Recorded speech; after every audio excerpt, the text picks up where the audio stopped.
لیکن ابھی تک کوئی مشکوک آدمی یا بات سامنے نہیں آئی۔ بلیک زیرو نے اس بار اپنے اصل لہجے میں جواب دیتے ہوئے کہا، لانسر کو میں نے تلاش کر لیا ہے، لیکن وہ ڈبہ لانسر کے پاس نہیں ہے، اور نہ ہی اس نے اسے کوٹھی میں چھپا رکھا ہے۔ اس نے تو مجھے یقین دلانے کی کوشش کی ہے کہ ڈبہ پاک ایشیا سے باہر جا چکا ہے، لیکن اس کا لہجہ بتا رہا تھا کہ وہ غلط کہہ رہا ہے۔ لانسر یقیناً ناراک لینڈ کا کوئی اسپیشل ایجنٹ ہے، اور ایسے لوگ خصوصی تربیت یافتہ ہوتے ہیں، اس لیے ان پر کسی قسم کا تشدد بیکار ثابت ہوتا ہے۔ ان کے مقابلے میں اگر عقل استعمال کی جائے تو مسئلہ حل ہو جاتا ہے، اس لیے میں اسے چھوڑ کر واپس چلا آیا ہوں۔ البتہ میں نے ٹائیگر کو اس کی کھلی نگرانی پر لگا دیا ہے۔ اس نگرانی کی وجہ سے لانسر یقیناً خود اس جگہ نہیں جائے گا جہاں اس نے یہ راز چھپا رکھا ہے۔ اب وہ اپنی جگہ کسی اور کو استعمال کرے گا، اور چونکہ کرنل رابرٹ کے اغوا کے سلسلے میں ناراک لینڈ کا سفارت خانہ پوری طرح ملوث تھا، اس لیے مجھے یقین ہے کہ وہ چھپی ہوئی جگہ سے اس ڈبے کو برآمد کرنے کے لیے سفارت خانے کو ہی استعمال کرے گا۔ اس لیے تم ایسا کرو کہ ممبرز کو پوری طرح چوکنا کر دو کہ سفارت خانے میں سے جو بھی نکلے اس کی پوری اور مکمل نگرانی اس طرح کی جائے کہ اسے آخر تک احساس نہ ہو سکے۔ عمران نے بلیک زیرو کو تفصیل بتاتے ہوئے کہا، ٹھیک ہے، میں کہہ دیتا ہوں، وہ پہلے بھی نگرانی کر رہے ہیں، اب مزید محتاط ہو جائیں گے۔ بلیک زیرو نے جواب دیا، کوئی بھی مشکوک صورتحال سامنے آئے تو مجھے فوراً رانا ہاؤس میں کال کر دینا۔ اوکے، عمران نے کہا، اور ریسیور رکھ کر وہ واپس مڑا اور پھر کرنل رابرٹ کے پاس آ کر بیٹھ گیا، اور اس نے مختصر طور پر لانسر سے ہونے والی ملاقات کے بارے میں انہیں بتایا۔ ہاں، اس طرح وہ جال میں تو پھنس سکتا ہے، لیکن وہ بے حد عیار اور چالاک آدمی ہے۔ ہو سکتا ہے وہ بھی داؤ کھیل رہا ہو، اور ایک بار اٹیک ون ناراک لینڈ پہنچ گیا تو پھر اس کی واپسی ناممکن ہوگی۔ کرنل رابرٹ نے تشویش بھرے لہجے میں کہا، کرنل رابرٹ، آپ کو یہ ساری باتیں بتانے کا ایک مقصد ہے۔ اگر آپ پوری طرح تعاون کریں تو ہو سکتا ہے ہم خود اٹیک ون کو ڈھونڈ نکالیں۔ عمران نے مسکراتے ہوئے کہا، کیا مطلب؟ کیا خیال ہے کہ میں تم لوگوں سے تعاون نہیں کر رہا؟ کرنل رابرٹ نے قدرے غصیلے لہجے میں کہا، آپ نے جولیا کا جوٹھا تو نہیں پی لیا؟ عمران نے سنجیدہ ہو کر کہا، جولیا کا جوٹھا؟ کیا مطلب؟ کون جولیا اور کیسا جوٹھا؟ کرنل رابرٹ حیران ہو گئے، کیونکہ وہ تو شاید جولیا کو جانتے ہی نہ تھے۔ مس جولیانا فٹز واٹر، اس کی بھی یہی عادت ہے، بات بات پر غصہ کھا جاتی ہے، اس طرح کھاتی ہے جس طرح کوئی حلوہ کو نین سمجھ کر کھانا شروع کر دے۔ بہرحال میرے کہنے کا مقصد یہ تھا کہ آپ کپتان بندر کی بولی مکمل طور پر سمجھ لیتے ہیں، اور کپتان بندر سب سے آخر میں لانسر سے ٹکرایا اور ان کی رہائش گاہ تک پہنچا۔ رہائش گاہ میں وہ ڈبہ موجود نہیں ہے۔ ٹائیگر نے ان کی اکلوتی کار بھی چیک کر لی۔ اس کا مطلب ہے کہ ڈبہ پہلے ہی کہیں چھپا دیا گیا تھا۔ اگر کپتان بندر پر جرا کی جائے تو شاید کوئی ایسا کلو مل جائے جس سے پتہ چلے کہ ڈبہ انہوں نے کہاں چھپایا ہے، عمران نے وضاحت کرتے ہوئے کہا، اور کرنل رابرٹ بے اختیار مسکرا دیے، اور پھر انہوں نے کپتان بندر کو آواز دی تو کپتان بندر مخصوص انداز میں چخ چخ کرتا دوڑتا ہوا آیا اور اچھل کر کرسی کے بازو پر بیٹھ گیا۔ ہاں، اب پوچھو کیا پوچھنا چاہتے ہو؟ کپتان تمہاری بات سمجھ جائے گا، پھر جو جواب وہ دے گا وہ میں تمہیں بتا دوں گا، کرنل رابرٹ نے کہا۔ کپتان صاحب، یہ بتائیں کہ جب آپ کو ہوش آیا تو آپ نے اپنے ارد گرد کسی انسان کو دیکھا یا کہیں دور سے اس کی جھلک پڑی ہو؟ عمران نے سوال کرتے ہوئے جو کہا۔ جواب میں کپتان بندر نے چخ چخ کا الارم بجانا شروع کر دیا۔ یہ کہہ رہا ہے کہ مجھے اس قدر تکلیف تھی کہ مجھے واضح طور پر کچھ نظر نہیں آ رہا تھا، کرنل رابرٹ نے جواب دیا۔ عمران نے جیب سے ایک نقشہ نکال کر اسے میز پر پھیلا دیا۔ اب نقشہ دیکھ کر بتاؤ کہ لانسر کی کار تمہیں کہاں ملی تھی؟ عمران نے کہا، اور بندر پہلے تو غور سے نقشے کو دیکھتا رہا، پھر وہ کرسی کے بازو سے اتر کر میز پر آیا اور اس نے اپنے پنجے کی ایک انگلی ایک جگہ پر رکھ دی۔ تم یہاں تک کس راستے سے پہنچے تھے؟ عمران نے پوچھا، اور کپتان بندر نے انگلی کے اشارے سے جنگل کا اندرونی راستہ بتا دیا۔ ٹھیک ہے، میں سمجھ گیا کرنل، یہاں لانسر کی خالی جیپ ملی ہے۔ اس کے بعد میں نے اور میرے ساتھیوں نے جنگل کا یہ سارا علاقہ چھان مارا۔ کپتان بتا رہا ہے کہ لانسر کی کار ادھر سے آ رہی تھی، تو جو کہ جنگل کا عقبی حصہ ہے۔ اس کا مطلب ہے کہ لانسر یہاں جیپ چھوڑ کر سائڈ سے ہوتا ہوا واپس اور پھر عقبی پہاڑیوں سے گزر کر وہ یہاں جنگل میں آیا ہوگا۔ یہاں شاید اس کی ساتھی فیلیا کار لے کر موجود ہوگی، اور اس طرح وہ سڑک سے ہوتے ہوئے یہاں پہنچے۔ یہاں سے کپتان ان کی کار پر سوار ہوا اور پھر ان کی رہائش گاہ تک پہنچا۔ اس کا مطلب ہے کہ لانسر نے وہ ڈبہ لازماً جنگل کے عقبی حصے میں کہیں چھپایا ہوگا۔ عمران نے نقشے کی مدد سے کرنل رابرٹ کو بتاتے ہوئے کہا، بالکل تمہارا خیال درست ہے، ایسا ہی ہوا ہوگا۔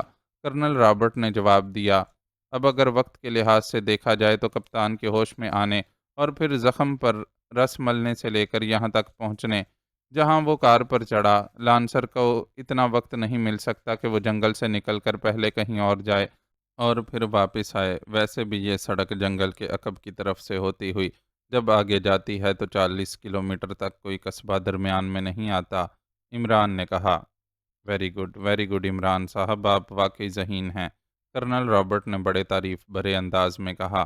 عمران نے کوئی جواب دینے کے لیے منہ کھولا ہی تھا کہ اچانک سائیڈ روم میں پڑے ہوئے ٹیلی فون کی گھنٹی بج اٹھی۔ عمران جو جواب ملتوی کرتا ہوا اٹھا اور تیزی سے سائیڈ روم کی طرف بڑھ گیا۔ یس، عزت مآب رانا تحور علی صندوق کی سپیکنگ، عمران نے خالص جاگیردارانہ انداز میں کہا۔ عمران صاحب، میں طاہر بول رہا ہوں، ابھی صفدر کی کال آئی ہے۔ سفارت خانے کا ایک عہدیدار اپنی کار میں سفارت خانے سے نکل کر میزا جنگل کی طرف جا رہا ہے۔ وہ اپنی حرکات و سکنات سے بے حد چوکنا محسوس ہو رہا ہے۔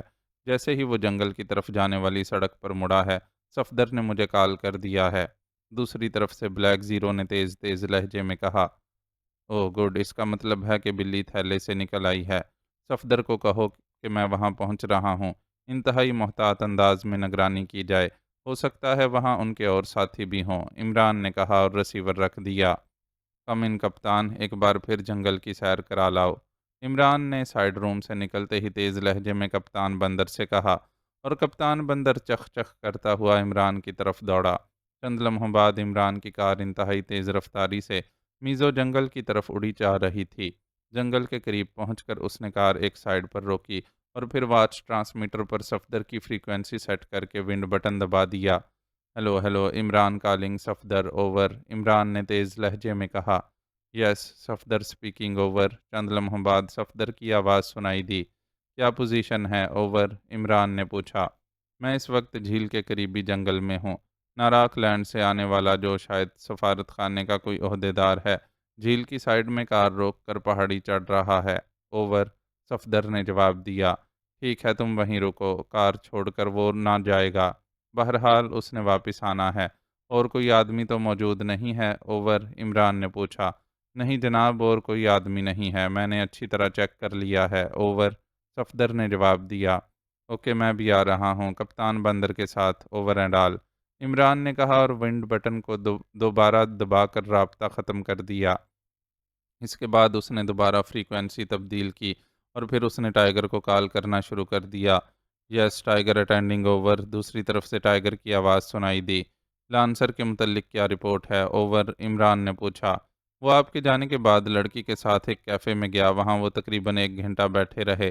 لانسر نے میز پر ہی ٹیلی فون منگوا کر کسی کو کال کیا اور اس کے بعد وہ مزید کچھ دیر بیٹھ کر واپس اپنی رہائش گاہ پر آ گئے ہیں اور ابھی تک وہیں موجود ہیں، اوور، ٹائیگر نے جواب دیا۔ ٹیلی فون کال کے متعلق کچھ پتہ چلا، عمران نے پوچھا۔ کیفے کی اندرونی ایکسچینج سے صرف اتنا پتہ چلا ہے کہ اس نے ناراک لینڈ کے سفارت خانے میں کسی سے بات کی ہے، اس سے زیادہ پتہ نہیں چل سکا، اوور، ٹائیگر نے جواب دیا۔ اوکے، تم وہیں رہو اور خیال رکھنا وہ تمہیں ڈاج دے کر نکل نہ جائے، اوور اینڈ آل، عمران نے کہا اور پھر کال ختم کر کے اس نے کار دوبارہ سٹارٹ کی اور جنگل کے اندر کی طرف بڑھ گیا۔ کافی دور جا کر اس نے کار ایک سائیڈ پر روک دی اور پھر نیچے اتر آیا۔ کپتان بندر بھی اس کے ساتھ ساتھ تھا۔ جنگل میں سے گزر کر وہ جھیل کی طرف بڑھتے گئے۔ عمران نے ایک بار پھر صفدر کو کال کر کے اس سے لوکیشن پوچھی اور پھر تھوڑی دیر بعد صفدر کے پاس پہنچ گیا۔ صفدر جھیل کے قریب ہی ایک درخت کی آڑ میں تھا۔ کار جھیل کے قریب ہی موجود تھی۔ عمران درختوں کی آڑ لیتا ہوا صفدر کے پاس پہنچ گیا۔ وہ ابھی تک واپس نہیں لوٹا، اوپر پہاڑی پر جا کر غائب ہو گیا ہے۔ اگر میں یہاں سے نکلوں تو پھر کھلی جگہ کی وجہ سے سامنے آ جاؤں گا، صفدر نے عمران کو رپورٹ دیتے ہوئے کہا۔ تم یہیں رکو، میں پہاڑی کی دوسری طرف جاتا ہوں، احتیاط سے نگرانی کرنا، عمران نے سر ہلاتے ہوئے کہا۔ اسی لمحے کپتان بندر نے چخ چخ کرنی شروع کر دی۔ عمران نے چونک کر اس کی طرف دیکھا۔ کپتان بندر اسے اشارے سے یہیں رکنے اور خود اوپر پہاڑی کی طرف جانے کا اشارہ کر رہا تھا۔ نہیں کپتان، میں خود تمہارے ساتھ جاؤں گا، ایسا نہ ہو کہ تمہیں اصل چکر کی سمجھ نہ آئے، عمران نے اس کا اشارہ سمجھتے ہوئے کہا اور پھر درختوں کی آڑ لیتا ہوا آگے بڑھنے لگا۔ وہ چکر کاٹ کر پہاڑی کے عقبی حصے کی طرف جا رہا تھا۔ کپتان بندر پہلے ہی آگے بھاگتا ہوا درختوں میں غائب ہو چکا تھا۔ ابھی عمران تھوڑی ہی دور گیا ہوگا کہ اس کی کلائی پر ضربیں لگنی شروع ہو گئیں۔ اس نے رک کر جلدی سے ونڈ بٹن کھینچ لیا۔ Hello Safdar calling, over. Safdar کی آواز سنائی دی۔ یس عمران سپیکنگ، کیا بات ہے؟ اوور، عمران نے جواب دیتے ہوئے کہا۔ عمران صاحب وہ پہاڑی سے اتر کر جھیل کی طرف واپس آ رہا ہے۔ اوور، صفدر نے کہا۔ او، اس کے پاس کیا چیز ہے؟ اوور، عمران نے چونک کر پوچھا۔ گلے میں ایک دوربین لٹکی ہوئی ہے اور ہاتھ میں ایک کیمرہ ہے اور کوئی چیز نہیں ہے۔ اوور، صفدر نے جواب دیا۔ ٹھیک ہے، میں واپس آ رہا ہوں، اوور اینڈ آل، عمران نے کہا اور ونڈ بٹن دبا کر رابطہ ختم کر دیا، اور پھر وہ تیزی سے واپس مڑا۔ وہ جب صفدر کے پاس پہنچا تو اس نے ایک غیر ملکی کو گلے میں دوربین لٹکائے اور ہاتھ میں کیمرہ اٹھائے جھیل کی سائڈ سے ہو کر کار کی طرف بڑھتے ہوئے دیکھا۔ تم یہیں رکو، میں ذرا اس سے دو باتیں کر لوں، معاملہ کچھ مشکوک ہی لگتا ہے، عمران نے صفدر سے سرگوشی کرتے ہوئے کہا، اور پھر درختوں کی اوٹ سے نکل کر بڑے اطمینان سے قدم اٹھاتا غیر ملکی کی طرف بڑھنے لگا۔ غیر ملکی کی نظریں جیسے ہی عمران پر پڑیں وہ بری طرح چونک پڑا۔ اس کے چہرے پر حیرت کے آثار ابھر آئے تھے۔ وہ ٹھٹک کر رک گیا، جبکہ عمران اسی طرح اطمینان سے قدم بڑھاتا گیا۔ آپ شاید اس جنگل میں پہلی بار آئے ہیں، عمران نے قریب جا کر بڑے مطمئن لہجے میں کہا۔ جی ہاں، مگر آپ کون ہیں؟ غیر ملکی نے انتہائی سنجیدہ لیکن قدرے گھبرائے ہوئے لہجے میں کہا۔ آپ اپنے بچپن میں کہانیاں تو ضرور پڑھتے رہے ہوں گے، جنگل کی کہانیاں، ٹارزن کی کہانیاں، عمران نے پہلے سے بھی زیادہ سنجیدہ لہجے میں کہا۔ ٹارزن کی کہانیاں؟ کیا مطلب؟ غیر ملکی اور زیادہ حیران ہو گیا۔ میرا نام ٹارزن ہے اور میں گزشتہ سال ہی افریقہ کے جنگلوں سے ہجرت کر کے یہاں آیا ہوں۔ افریقہ کے جنگل بھی کوئی جنگل ہیں؟ وہاں اتنے حشرات الارض ہیں کہ جسم پر کپڑا پہننا بھی مصیبت بن گیا تھا، اور میں صرف ایک لنگوٹی باندھتے باندھتے تنگ آ گیا۔ چنانچہ میں یہاں ہجرت کر آیا، اور اب دیکھیے میں نے کیسا اچھا لباس پہن رکھا ہے۔ عمران کا لہجہ اس طرح سنجیدہ تھا جیسے واقعی وہ افریقہ کے جنگلوں کا ٹارزن ہو، لیکن غیر ملکی کی آنکھوں میں اب خوف کے تاثرات نمایاں ہونے لگے تھے۔ شاید اسے یہ خیال آ گیا تھا کہ اس کا واسطہ کسی ٹھنڈے مزاج پاگل سے پڑ گیا ہے، ایسا پاگل جو بظاہر نارمل لگتا ہے لیکن پھر اچانک وہ جھپٹتا ہے اور بعض اوقات اس کا حملہ جان لیوا ثابت ہوتا ہے۔ اچھا ٹھیک ہے، آپ سے مل کر خوشی ہوئی، غیر ملکی نے اپنے آپ پر قابو پاتے ہوئے کہا۔ آپ یہاں تصویریں کھینچنے آئے تھے، لیکن آپ نے میری تصویر نہیں بنائی، ذرا کیمرہ کھولیے، میں دیکھوں کہ آپ کے پاس کیسا کیمرہ ہے، عمران نے مسکراتے ہوئے کہا۔ سوری، فلم ختم ہو گئی ہے، میں پھر آؤں گا تو آپ کی تصویر ضرور بناؤں گا، غیر ملکی نے جان چھڑانے کے سے انداز میں کہا، لیکن دوسرے لمحے وہ ایک جھٹکے سے پیچھے ہٹا کیونکہ عمران نے بجلی کی سی تیزی سے اس کا کیمرہ جھپٹ لیا تھا۔ ارے ارے، اس میں فلم خراب ہو جائے گی، غیر ملکی نے جلدی سے آگے بڑھتے ہوئے کہا۔ تو کیا ہوا، اور تصویریں کھینچ لینا، ارے آپ تو گھبرا گئے، لیجیے پکڑیے اپنا کیمرہ، عمران نے مسکرا کر اسے کیمرہ واپس کرتے ہوئے کہا، اور غیر ملکی نے دانت بینچتے ہوئے کیمرہ واپس لے لیا اور پھر وہ کار کی طرف بڑھنے لگا۔ سنیے، کیا آپ جس کام کے لیے یہاں آئے تھے وہ ہو گیا؟ عمران نے اس کے ساتھ ہی قدم ملاتے ہوئے کہا۔ آپ خواہ میرے سر پر چڑھے آ رہے ہیں، میرا آپ سے کیا تعلق؟ جائیے اپنا کام کیجیے، اس بار غیر ملکی نے جھلا کر کہا۔ میرا کام تو آپ کے کام کے بعد شروع ہونا ہے، مجھے لانسر نے کہا ہے کہ آپ جب اپنا کام مکمل کر لیں تو میں انہیں اطلاع کر دوں، عمران نے مسکراتے ہوئے کہا، اور لانسر کا نام سنتے ہی غیر ملکی بے اختیار اچھل پڑا۔ کیا مطلب؟ آپ لانسر کے آدمی ہیں؟ لیکن وہ تو، غیر ملکی بولتے بولتے رک گیا، ناراک لینڈ کا ایجنٹ ہے جبکہ میں مقامی آدمی لگتا ہوں، یہی بات کہنا چاہتے ہیں نا آپ؟ تو جناب، میک اپ اور آواز تو بدلی جا سکتی ہے۔ اب دیکھیے، آپ سفارت خانے کے اعلیٰ عہدیدار ہونے کے باوجود ملک کی خاطر اس جنگل میں تشریف لے آئے، تو کیا میں لانسر کی خاطر میک اپ اور آواز نہیں بدل سکتا؟ عمران نے اسے سمجھاتے ہوئے کہا۔ اوہ، تو یہ بات ہے، لیکن اگر لانسر آپ کو یہاں بھیج سکتا تھا تو پھر مجھے یہاں آنے کی کیا ضرورت تھی؟ غیر ملکی نے کہا۔ ہو سکتا ہے آپ مجھ سے زیادہ ذمہ دار آدمی ہوں، اور یہ کام تو ظاہر ہے انتہائی ذمہ داری کا ہے، میں نے تو صرف اطلاع ہی دینی ہے اور بس، عمران نے سر ہلاتے ہوئے کہا۔ تو پھر آپ کا تعارف ٹارزن اور یہ کیمرہ چھیننا، یہ سب کیا ہے؟ غیر ملکی ابھی تک الجھن میں مبتلا تھا۔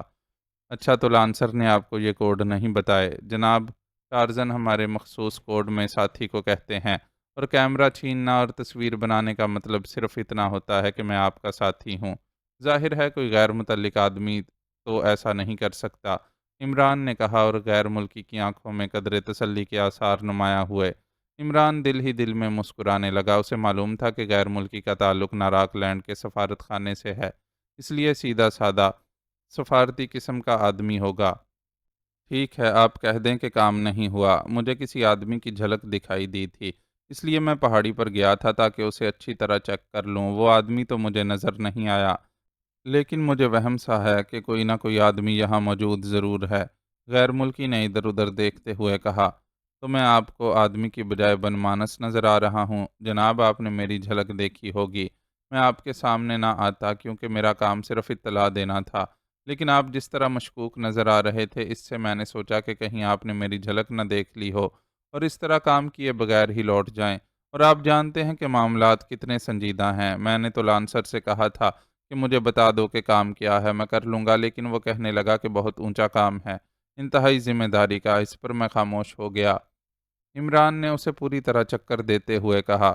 غیر ملکی چند لمحے سوچتا رہا، پھر کندھے جھٹکتا ہوا کار کی طرف بڑھ گیا۔ عمران نے ہونٹ بھینچ لیے۔ وہ اب اپنے آپ کو واقعی احمق سمجھ رہا تھا کہ اس کے خیال کے مطابق وہ غیر ملکی کو چکر دینے میں کامیاب ہو گیا ہے، لیکن غیر ملکی بڑے اطمینان سے کار کی طرف بڑھ رہا تھا۔ غیر ملکی نے بڑے اطمینان سے کار کا دروازہ کھولا، ہاتھ میں پکڑا ہوا کیمرہ پہلے پچھلی سیٹ پر پھینکا، پھر گلے میں لٹکی ہوئی دوربین اتار کر اس نے پچھلی سیٹ پر پھینکی۔ اس کے بعد دروازہ دوبارہ بند کر دیا اور ڈگی کی طرف بڑھا۔ اس نے ڈگی کھولی تو عمران نے ایک طویل سانس لیا۔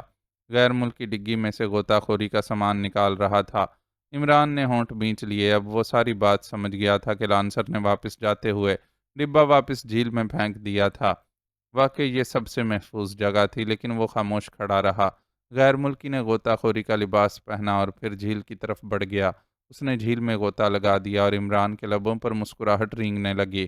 اسے لانسر کا خیال آ رہا تھا۔ اگر لانسر یہ سین دیکھ لیتا تو یقیناً اپنا سر پیٹ لیتا کہ جس سے چھپانے کے لیے اس نے یہ سارا کھیل کھیلا تھا، اسی کے سامنے یہ سارا کھیل کھیلا جا رہا تھا۔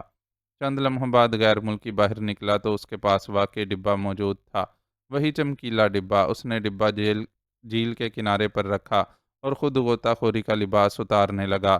اسی لمحے کپتان بندر کی چخ چخ کی آواز ابھری۔ غیر ملکی نے چونک کر ادھر دیکھا جدھر سے آواز آ رہی تھی۔ دوسرے لمحے کپتان بندر دوڑتا ہوا جھیل کے کنارے کی طرف بڑھنے لگا، لیکن اسی لمحے عمران نے تیزی سے جھپٹ کر کنارے پر رکھا ہوا ڈبہ اٹھا لیا اور کپتان بندر اچھل کر اس سے ڈبہ لینے کی کوشش کرنے لگا۔ ہٹ جاؤ کپتان، پہلے بھی تمہاری حماقت کی وجہ سے کھیل بگڑ گیا تھا، عمران نے بندر کو بری طرح ڈانٹتے ہوئے کہا۔ اس کے لہجے میں ایسی گراہٹ تھی کہ بندر یک لخت خاموش ہو کر پیچھے ہٹ گیا۔ کیا مطلب؟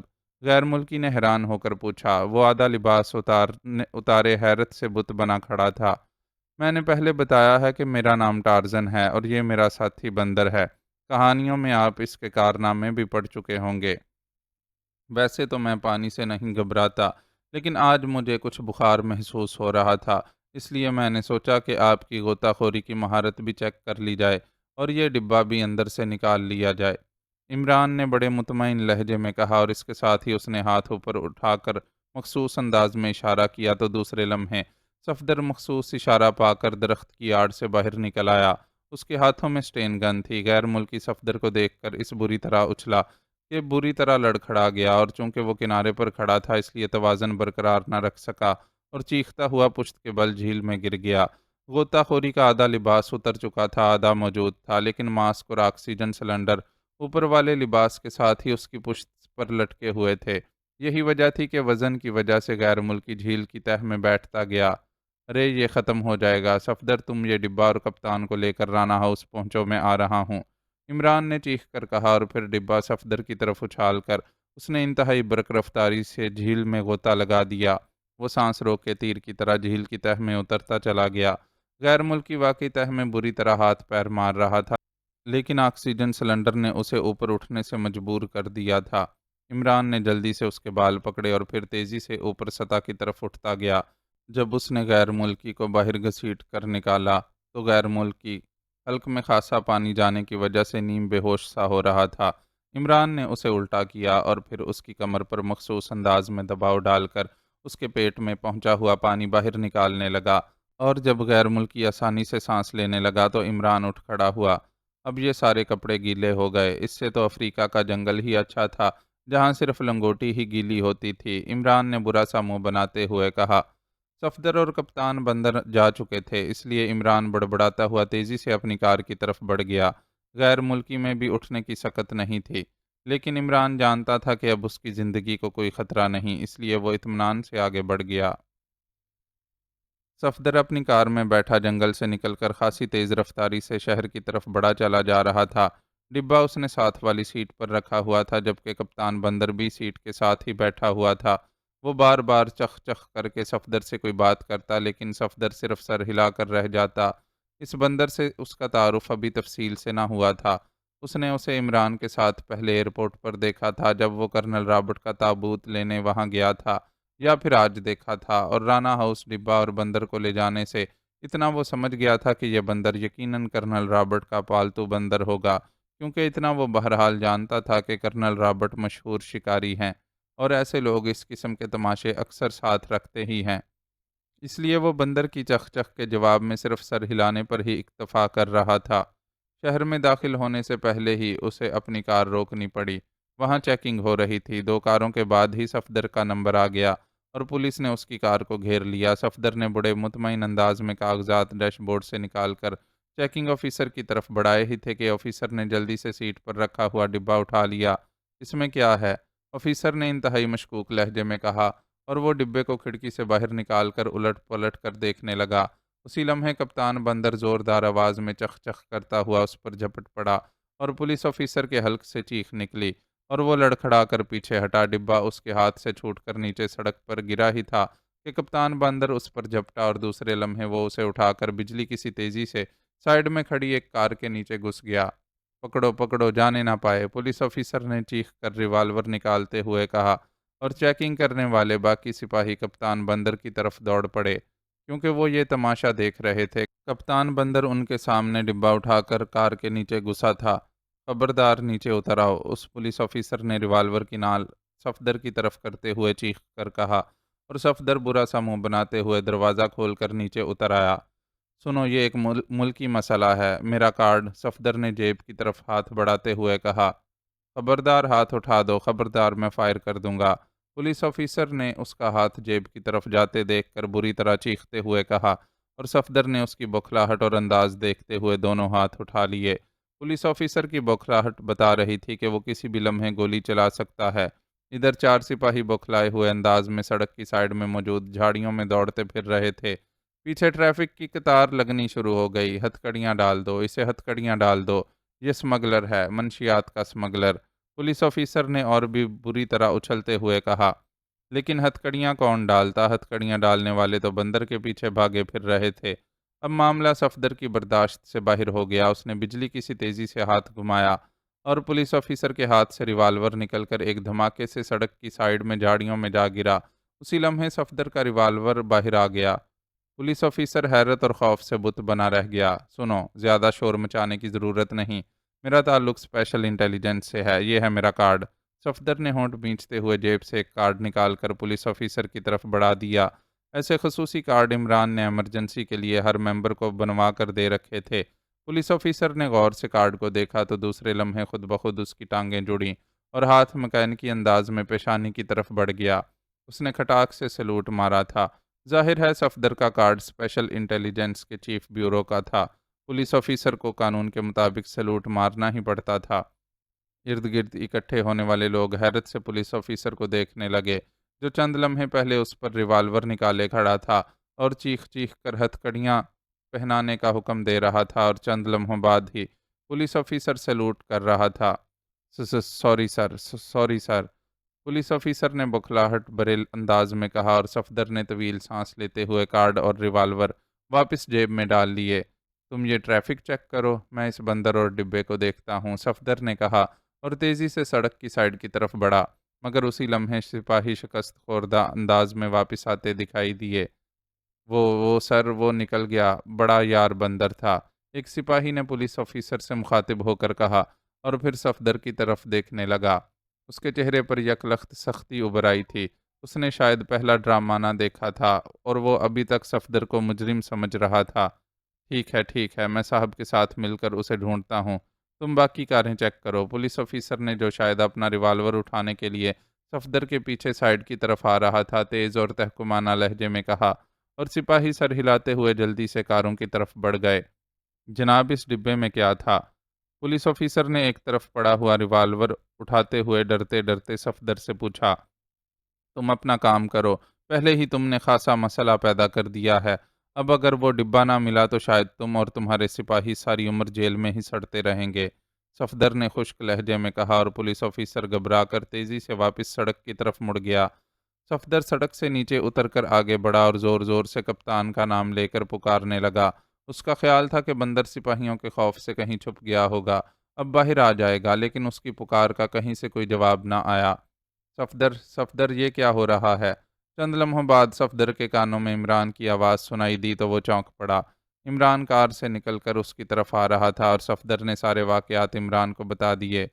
اوہ، یہ تو بہت برا ہوا، عمران نے سخت لہجے میں کہا، اور پھر اس نے آگے بڑھ کر بندر کو آوازیں دینی شروع کر دیں، لیکن بندر کی طرف سے کوئی جواب نہ آیا۔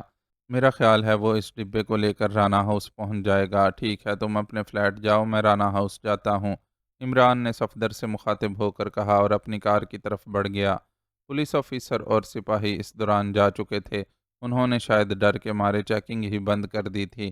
اب ٹریفک سڑک پر رواں دواں تھی۔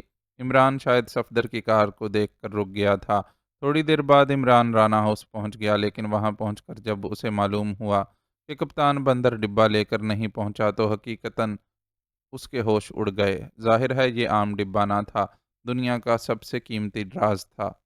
وہ آ جائے گا، گھبرائیں نہیں، وہ بے حد عقل مند ہے، کرنل رابرٹ نے اسے تسلی دیتے ہوئے کہا۔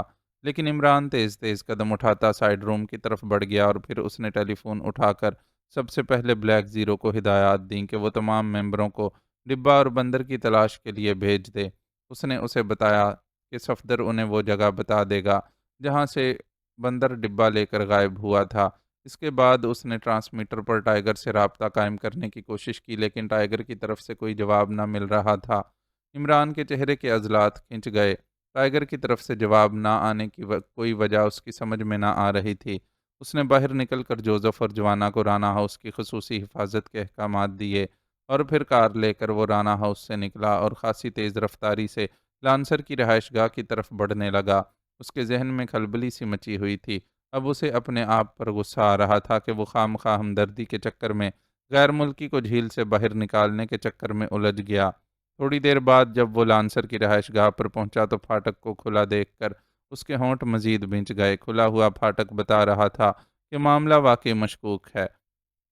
وہ کار سیدھی اندر لیتا گیا، کوٹھی خالی پڑی ہوئی تھی، اور پھر اسے برآمدے کی سائیڈ میں پڑا ہوا ٹائیگر نظر آ گیا۔ وہ کار سے اتر کر دوڑتا ہوا اس کی طرف بڑھا اور پھر ایک طویل سانس لے کر رہ گیا۔ ٹائیگر کی پشت میں گولی ماری گئی تھی اور وہ اوندے منہ پڑا ہوا تھا۔ عمران نے جلدی سے جھک کر اس کی نبض چیک کی۔ ٹائیگر زندہ تو تھا، لیکن اس کی حالت انتہائی خطرناک تھی۔ عمران نے جھک کر اسے اٹھایا اور لا کر پچھلی سیٹ پر ڈال دیا۔ چند لمحوں بعد اس کی کار انتہائی تیز رفتاری سے اسپیشل ہسپتال کی طرف اڑی جا رہی تھی۔ اب عمران کے چہرے پر چٹانوں جیسی سنجیدگی طاری تھی۔ ٹائیگر کی حالت بتا رہی تھی کہ صورتحال اس کی توقع سے کہیں زیادہ خراب ہو چکی ہے۔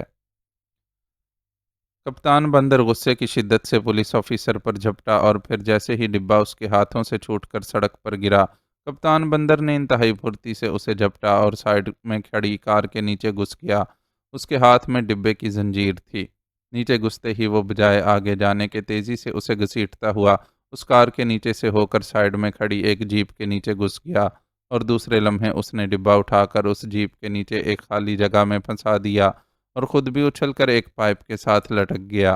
اسے باہر تیز تیز آوازوں کے ساتھ ساتھ دوڑتے ہوئے قدموں کی آوازیں بھی سنائی دے رہی تھیں، لیکن وہ بڑے اطمینان سے جیپ کے نیچے دبکا ہوا تھا۔ تھوڑی دیر بعد جیپ حرکت میں آئی اور پھر تیزی سے آگے بڑھتی گئی۔ کپتان بندر بڑی مہارت سے نہ صرف اپنے آپ کو سنبھالے ہوئے تھا، بلکہ اس نے ڈبے کو بھی اچھی طرح سنبھال کر رکھا ہوا تھا۔ ڈبے کے ساتھ منسلک زنجیر اس نے ایک پائپ کے ساتھ اچھی طرح لپیٹ کر اسے اس طرح جکڑ دیا تھا کہ جیسے رسی کو گانٹھ مار دی جاتی ہے۔ اب اگر جھٹکے کی وجہ سے ڈبہ پھنسی ہوئی جگہ سے نکل بھی آتا تو وہ بجائے نیچے گرنے کے اس پائپ کے ساتھ لٹکا رہ جاتا۔ اس طرح کپتان بندر کو اب دوہرا کام نہ کرنا پڑ رہا تھا۔ وہ ایک پائپ کے ساتھ چاروں ہاتھ پیروں سے لٹکا ہوا بڑے مزے سے شہر کی طرف رواں دواں تھا۔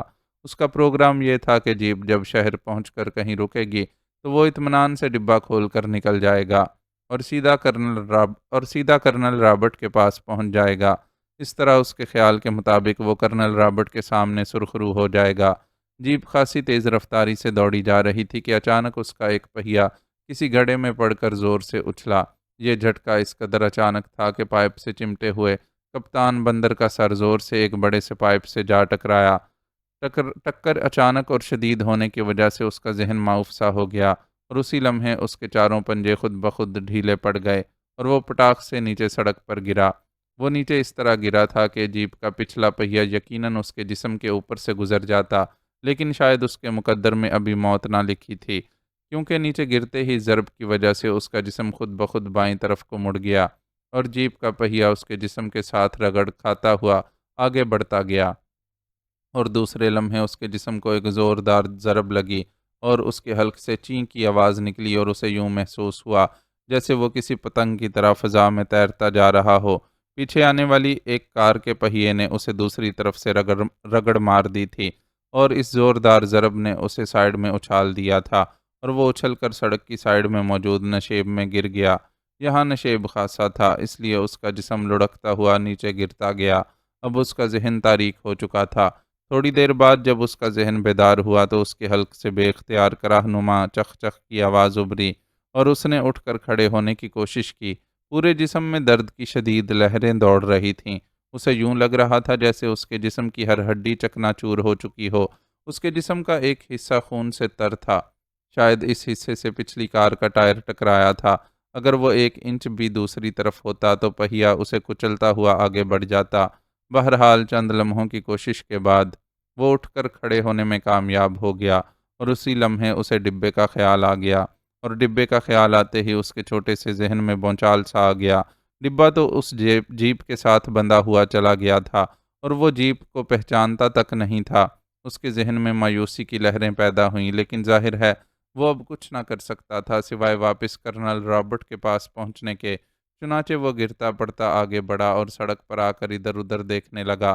شاید وہ علاقے کو پہچان رہا تھا، لیکن علاقہ اس سے نامانوس نہ تھا۔ تھوڑی دیر بعد وہ سڑک کے کنارے ایک درخت پر چڑھا اور پھر اپنی پرانی ترکیب کے مطابق وہ ایک چلتی ہوئی بس کی چھت پر کود گیا۔ تھوڑی دیر بعد جب بس ایک مانوس علاقے میں داخل ہوئی تو کپتان بندر موقع دیکھ کر بس سے کودا اور پھر مختلف گلیوں اور سڑکوں سے ہوتا ہوا آخرکار وہ رانا ہاؤس پہنچنے میں کامیاب ہو گیا۔ اس کی حالت واقعی بے حد خستہ اور خراب تھی۔ تھوڑی دیر بعد وہ کرنل رابرٹ کے پاس موجود تھا۔ کرنل رابرٹ شاید اسی کی وجہ سے پریشانی کے عالم میں اپنے کمرے میں ٹہل رہے تھے۔ اوہ کپتان، تم اور اس حالت میں کیا ہوا؟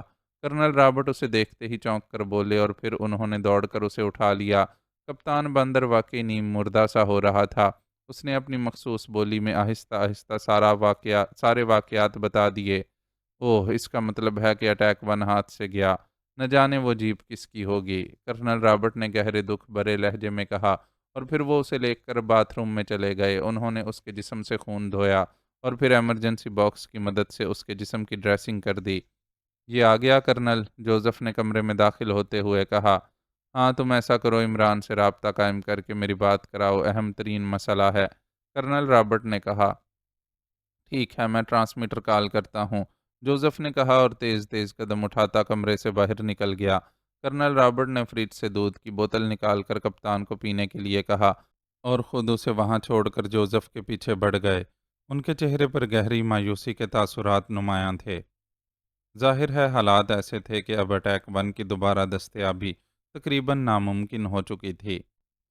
ٹرمپ آر جیپ خاصی بڑی اور مضبوط جیپ تھی۔ اس میں اس وقت 6 افراد بیٹھے ہوئے تھے۔ ایک لمبا تڑنگا اور قدرے بھاری جسم کا آدمی ڈرائیور کے ساتھ تھا، جبکہ باقی افراد پچھلی سیٹوں پر تھے۔ یہ سب ناراک لینڈ کے ایک خفیہ سیکشن ریڈ ہینڈز سے متعلق تھے۔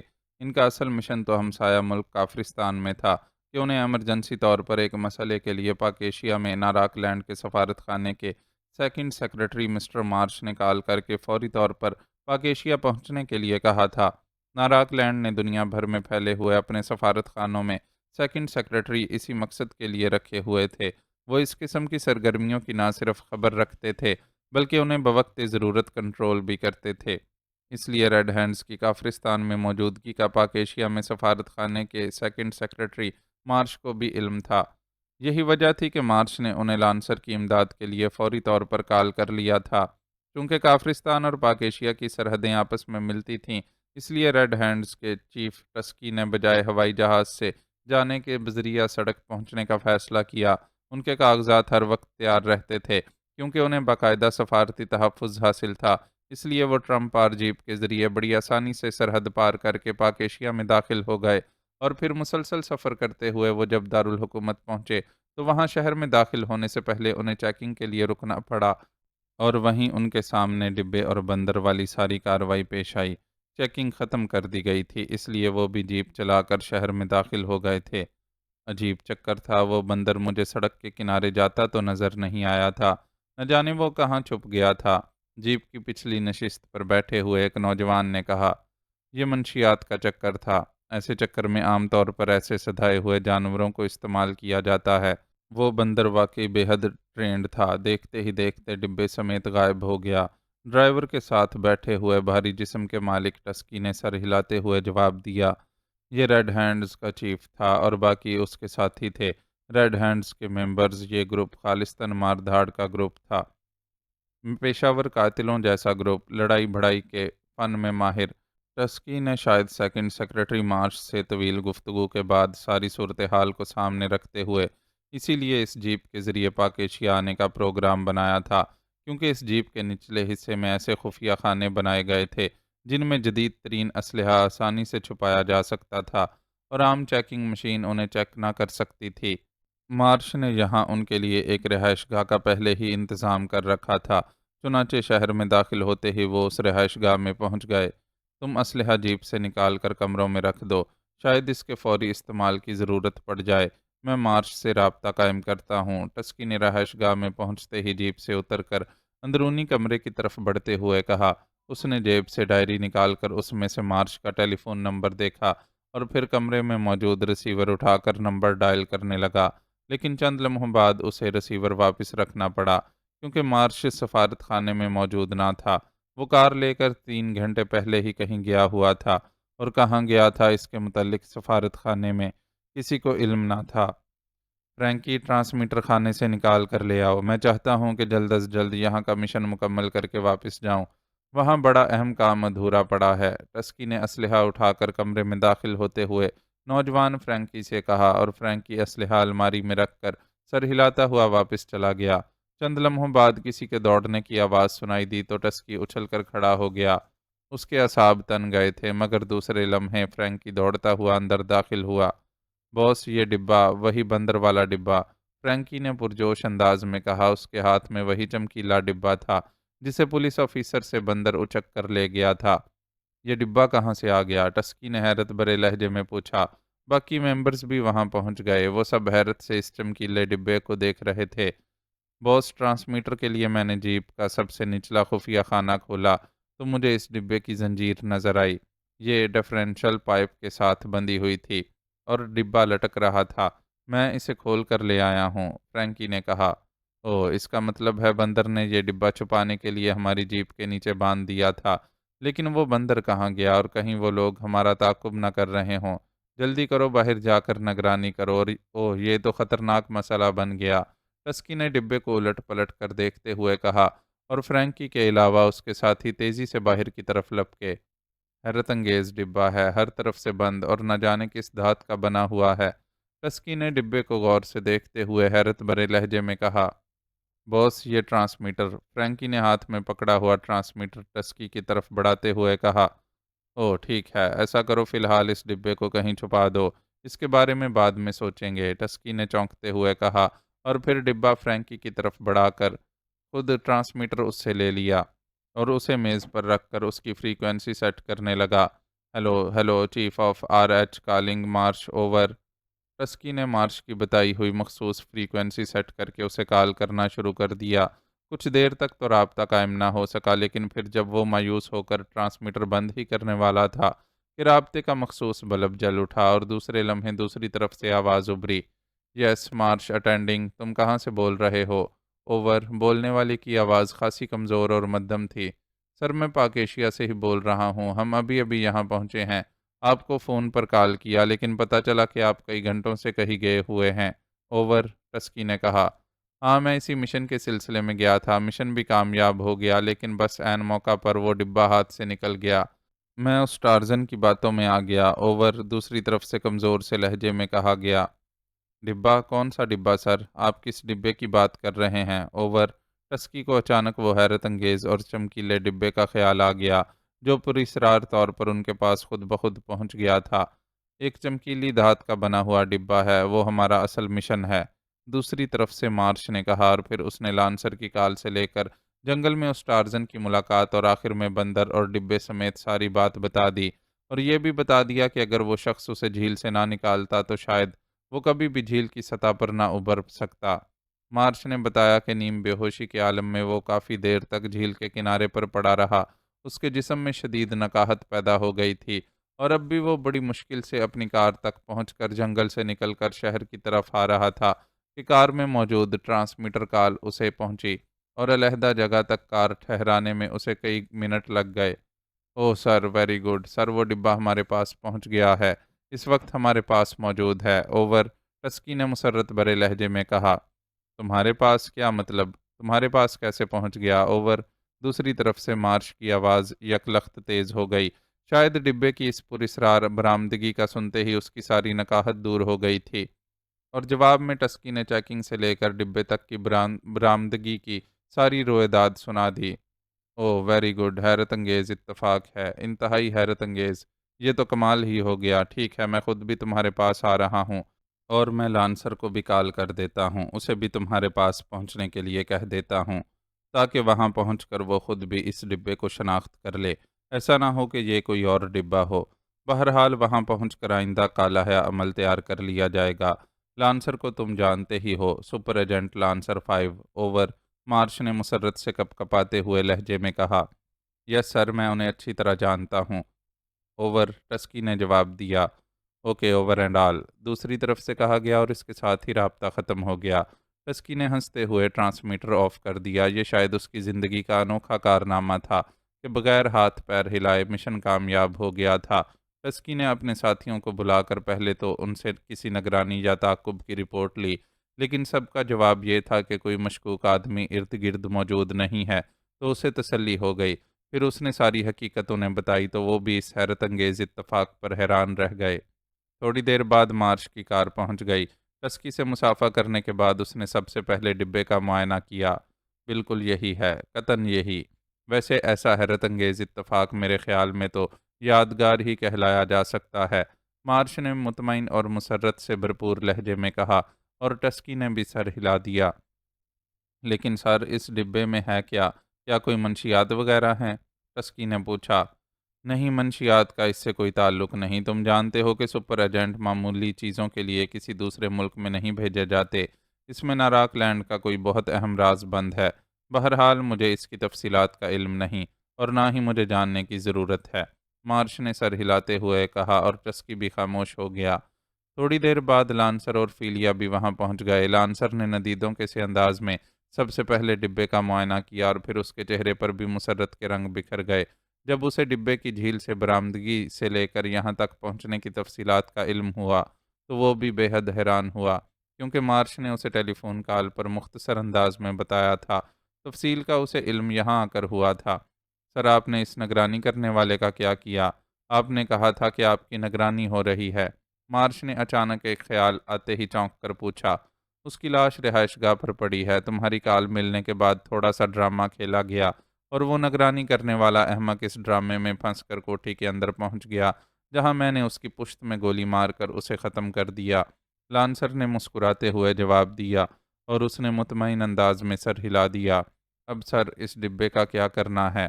میں اسے لے جاؤں؟ مارش نے سنجیدہ ہوتے ہوئے کہا۔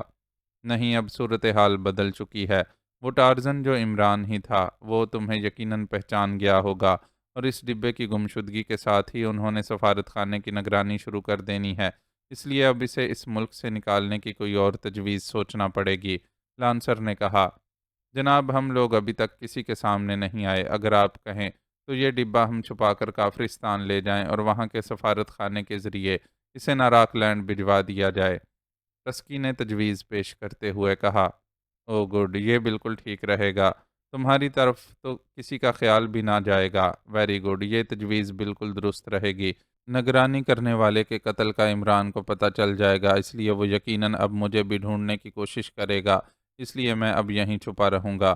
جب کچھ دنوں تک معاملات سرد پڑ جائیں گے تو نئے میک اپ اور کاغذات کی مدد سے میں اور فیلیا بھی نکل جائیں گے۔ لانسر نے تجویز پر رضامندی کا اظہار کرتے ہوئے کہا، لیکن ریڈ ہینڈز آج ہی پاک ایشیا میں داخل ہوئے ہیں، اگر یہ فوری طور پر واپس گئے تو ہو سکتا ہے کسٹم حکام مشکوک ہو جائیں۔ فیلیا نے پہلی بار زبان کھولتے ہوئے کہا، او ہاں یہ بھی ٹھیک ہے، لیکن یہ ایک دو روز یہاں گزار کر بھی واپس جا سکتے ہیں۔ سب سے اہم بات یہ ہے کہ ان کے متعلق کسی کو علم نہیں، لانسر نے کہا، اور پھر یہ طے ہو گیا کہ لانسر اور فیلیا بھی یہیں رہیں گے اور 2 روز بعد ریڈ ہینڈز گروپ ڈبے سمیت واپس کافرستان چلا جائے گا۔ جب ڈبہ کافرستان کے سفارت خانے کے ذریعے ناراک لینڈ پہنچ جائے گا تو مارش لانسر کو اطلاع دے گا اور پھر لانسر اور فیلیا بھی نئے میک اپ میں خاموشی سے نکل جائیں گے۔ چنانچہ یہ طے ہونے کے بعد مارش نے واپس سفارت خانے جانے کی اجازت مانگی۔ بس محتاط رہنا، کسی صورت میں اس جگہ کی نشاندہی نہ ہو، لانسر نے کہا۔ میں سمجھتا ہوں جناب، آپ بے فکر رہیں۔ ویسے بھی ان کے نظریے کے مطابق ڈبہ وہ پہلے مجھ سے چھین کر لے جا چکے تھے، اس لیے اب ان کے تصور میں بھی نہ ہوگا کہ ڈبے کے متعلق مجھے علم ہے۔ وہ یقیناً اسے شہر میں ڈھونڈتے پھریں گے۔ بہرحال پھر بھی میں محتاط رہوں گا، مارش نے مسکراتے ہوئے کہا، اور پھر لانسر اور ٹسکی سے مصافحہ کر کے وہ باہر کھڑی اپنی کار کی طرف بڑھ گیا۔ جیپ کا تمہیں کیسے پتہ چلا کہ وہ جیپ تھی؟ وہ کار بھی ہو سکتی ہے، عمران نے کپتان بندر سے مخاطب ہو کر کہا۔ وہ جوزف کی کال ملتے ہی ہسپتال سے سیدھا رانا ہاؤس واپس آ گیا تھا۔ یہاں کرنل رابرٹ نے اسے ساری تفصیل بتا دی اور کپتان بندر نے چخ چخ کرتے ہوئے کرنل رابرٹ کو کوئی جواب دیا۔ وہ جیپ ہی تھی، دراصل میرے پاس ایک بڑی ٹرمپار جیپ تھی جسے میں اکثر شکار کے لیے استعمال کیا کرتا تھا، اور کپتان اس کے ایک ایک پرزے سے اچھی طرح واقف تھا۔ اس نے کہا ہے کہ اس کا نچلا حصہ بالکل ویسا ہی تھا جیسا کہ ہمارے پاس سبز رنگ کی جیپ کا تھا۔ کرنل رابرٹ نے ترجمانی کے فرائض انجام دیتے ہوئے کہا، ٹرمپار، او واقعی۔ جب میں وہاں پہنچا تو ایک ٹرمپار جیپ جس کا رنگ نیلا تھا اور اس پر سنہری پٹیاں تھیں، بالکل نیا ماڈل تھا، پولیس کی گاڑی کے ساتھ ہی روانہ ہوئی تھی۔ عمران نے چونکتے ہوئے کہا، بس پھر کپتان بالکل ٹھیک کہہ رہا ہے، وہ واقعی ٹرمپار تھی۔ کرنل رابرٹ نے سر ہلاتے ہوئے کہا، ٹھیک ہے، اب میں اسے ڈھونڈ لوں گا، عمران نے بااعتماد لہجے میں کہا، اور پھر اٹھ کر وہ تیزی سے ٹیلی فون والے کمرے کی طرف بڑھ گیا۔ اس نے ریسیور اٹھایا اور پھر تیزی سے نمبر ڈائل کرنے شروع کر دیے۔ X2، دوسری طرف سے بلیک زیرو کی آواز سنائی دی۔ عمران بول رہا ہوں، ڈبے کی تلاش کے بارے میں کوئی رپورٹ؟ عمران نے پوچھا۔ ممبرز نے ساری جگہوں کا چپا چپا چھان مارا ہے، لیکن ڈبے اور بندر کا کہیں پتہ نہیں چلا، وہ اب بھی تلاش کر رہے ہیں، بلیک زیرو نے جواب دیا۔ بندر رانا ہاؤس پہنچ گیا ہے، لیکن اٹیک 1 کے بغیر۔ اٹیک 1 اس نے ایک جیپ کے نیچے ڈیفرنشل پائپ کے ساتھ باندھ دیا تھا۔ وہ خود بھی وہیں چمٹا ہوا تھا کہ جھٹکا لگنے سے گر گیا اور زخمی ہو گیا، لیکن وہ گرتا پڑتا رانا ہاؤس پہنچ ہی گیا۔ میں نے کرنل رابرٹ کے ذریعے اس سے بات کی ہے تو پتہ چلا ہے کہ وہ جیپ ٹرمپار تھی، اور جب میں صفدر کے پاس پہنچا تھا تو میں نے ایک نئے ماڈل کی ٹرمپار جیپ کو جاتے دیکھا تھا۔ اس کا رنگ نیلا تھا اور اس پر سنہری پٹیاں تھیں، اور جہاں تک میری یادداشت کام کرتی ہے اس پر کافرستان کی نمبر پلیٹ موجود تھی۔ تم ایسا کرو کہ ممبرز کو فوری طور پر اس جیپ کی تلاش میں لگا دو، میں بھی اسے تلاش کرتا ہوں، اگر اس کا پتہ چل جائے تو مجھے ٹرانسمیٹر کال کر لیں۔ عمران نے اسے ہدایات دیتے ہوئے کہا، ٹھیک ہے، لیکن اگر اس پر کافرستان کی نمبر پلیٹ تھی تو اس کا مطلب ہے کہ وہ گردامپور کی سرحد کی طرف سے آ رہی تھی، وہاں سے بھی اس کا پتہ چلایا جا سکتا ہے، بلیک زیرو نے کہا۔ میرے ذہن میں بھی یہ بات ہے، میں پہلے وہاں فون کر کے پتہ کروں گا، لیکن وہاں سے ان کی منزل کا ہی پتہ چل سکتا ہے کہ وہ دارالحکومت میں ٹھہرے گی یا آگے بڑھ جائے گی، باقی تفصیلات کا تو پتہ نہیں چل سکتا۔ تم ممبرز کو کہو کہ وہ فوراً اسے تلاش کریں، اور صدیقی کو کہہ دینا کہ وہ شہر سے باہر جانے والی سڑکوں پر بھی اسے چیک کرے، شاید وہ دارالحکومت سے نکل کر کسی اور شہر جا رہی ہو، عمران نے کہا۔ ٹھیک ہے، دوسری طرف سے بلیک زیرو نے کہا، اور عمران نے ہاتھ بڑھا کر کریڈل دبا دیا۔ پھر اس نے انکوائری کا نمبر گھمایا اور انکوائری آپریٹر سے اس نے گردام پور سرحد کے چیکنگ آفیسر کا نمبر معلوم کر کے نمبر ڈائل کرنے شروع کر دیے۔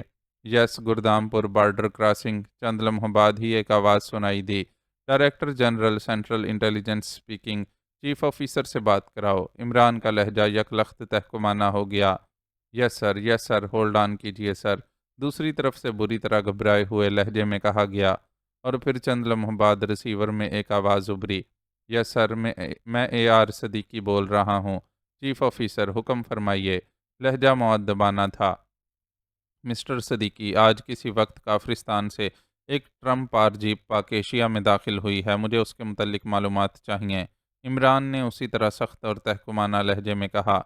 ٹرمپ آر جیپ؟ ایک منٹ سر، میں پتہ کرتا ہوں سر، دوسری طرف سے چیف آفیسر نے کہا، اور ریسیور میں چند لمحے خاموشی رہی۔ یس سر، 4 گھنٹے پہلے ٹرمپ آر جیپ نے بارڈر کراس کیا ہے، جناب، ریکارڈ میں موجود ہے سر، صدیقی کی آواز دوبارہ سنائی دی۔ کتنے آدمی تھے اس میں؟ عمران نے پوچھا۔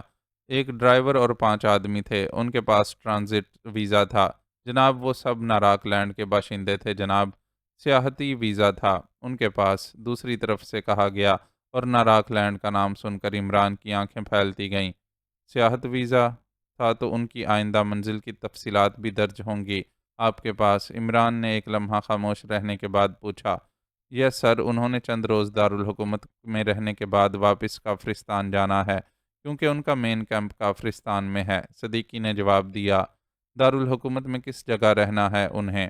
عمران نے پوچھا۔ اس کا سر کوئی علم نہیں، سیاہ لوگ ہیں، ظاہر ہے کسی ہوٹل میں ہی رہیں گے۔ سر کوئی گڑبڑ ہے؟ ہم نے تو یہاں جیپ کو اچھی طرح چیک کیا تھا سر، صدیقی نے ڈرتے ڈرتے پوچھا۔ نہیں، فی الحال تو کوئی گڑبڑ نہیں ہے، اوکے، عمران نے کہا اور ریسیور رکھ دیا۔ کوئی واضح کلو تو نہ مل سکا تھا، البتہ ناراک لینڈ نے اسے چونکا دیا تھا، لیکن پھر اس نے خیال جھٹک دیا، کیونکہ ظاہر ہے ان کا براہ راست کوئی تعلق اس کیس سے نہ تھا۔ یہ اتفاق بھی ہو سکتا ہے۔ وہ ٹیلی فون والے کمرے سے نکل کر اپنی کار کی طرف بڑھ گیا۔ اب یہی ہو سکتا تھا کہ وہ انہیں دارالحکومت کے ہوٹلوں میں چیک کرے، لیکن اس سارے قصے میں ایک بات سیٹ نہ ہو رہی تھی، وہ تھا لانسر اور فیلیا کا اچانک فرار۔ آخر وہ لوگ کہاں گئے ہوں گے؟ ایک ہی صورت ہو سکتی تھی کہ سفارت خانے والوں نے انہیں کال کر کے صورتحال بتائی ہو، تو وہ ٹائیگر کو گولی مار کر نکل کھڑے ہوں تاکہ اٹیک 1 کو خود تلاش کریں، لیکن وہ کہاں تلاش کر سکتے ہیں، کہاں جا سکتے ہیں؟ یہ بات اس کی سمجھ میں نہ آ رہی تھی۔ ابھی وہ اسی ذہنی ادھیڑ بن میں مصروف تھا کہ کار کے ڈیش بورڈ سے ٹرانسمیٹر کی مخصوص آواز سنائی دی۔ عمران نے کار کی رفتار آہستہ کر کے اسے سائیڈ پر کرتے ہوئے ٹرانسمیٹر کا بٹن آن کر دیا۔ Hello hello, Tanveer calling, Imran over. Button دبتے ہی تنویر کی آواز سنائی دی۔ Yes Imran, attending you, over, Imran نے جواب دیا۔ عمران صاحب، Trump are jeep Aster colony میں دیکھی گئی ہے، اس میں ڈرائیور سمیت 6 غیر ملکی سوار تھے، انہوں نے ایک دکان سے سگریٹ خریدے ہیں، میں وہاں سے سگریٹ خریدنے کے لیے رکا تو بس اچانک میں نے پوچھ لیا۔ اوور، تنویر نے پوچھا۔ آسٹر کالونی کے کون سے چوک سے انہوں نے سگریٹ خریدے ہیں؟ اوور، عمران نے چونک کر پوچھا۔ پہلے چوک سے، اوور، تنویر نے جواب دیا۔ اوکے، تم وہیں رکو، میں آ رہا ہوں، اوور اینڈ آل، عمران نے کہا اور ٹرانسمیٹر آف کر کے اس نے کار آگے بڑھا دی۔ اب وہ خاصی تیز رفتاری سے آسٹر کالونی کی طرف بڑھا جا رہا تھا۔ آسٹر کالونی شمالی حصے میں ایک جدید ترین کالونی تھی، اور اس کالونی میں خاصی بڑی اور مہنگی کوٹھیاں تھیں۔ اس کا مطلب تھا کہ وہ شہر کراس کر کے وہاں پہنچے ہوں گے، اور اس بات سے اس نے اندازہ لگایا تھا کہ وہ کسی ہوٹل کی بجائے کسی رہائش گاہ کی طرف گئے ہوں گے، کیونکہ تمام قابل ذکر ہوٹل راستے میں پڑتے ہیں۔ تھوڑی دیر بعد وہ آسٹر کالونی کے پہلے چوک میں پہنچ گیا۔ تنویر وہاں اپنی کار سمیت موجود تھا۔ تنویر کے بتانے پر وہ سیدھا سگریٹ کاؤنٹر کی طرف بڑھا۔ اس پر ایک ادھیڑ عمر آدمی بیٹھا ہوا تھا۔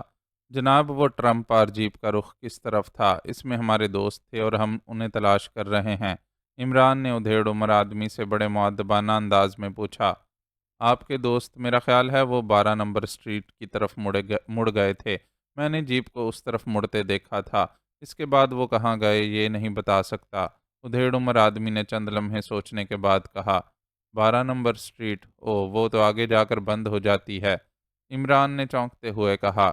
جی ہاں، وہ تو بند ہو جاتی ہے، لیکن سائڈوں سے تو اور 2 روڈ نکلتی ہیں، ادیڑ عمر نے کہا اور عمران نے سر ہلا دیا۔ آؤ تنویر 12 نمبر اسٹریٹ کو چیک کر لیں، عمران نے کہا اور اپنی کار کی طرف بڑھا، اور پھر دونوں کاریں موڑ کاٹ کر 12 نمبر اسٹریٹ میں داخل ہو گئیں۔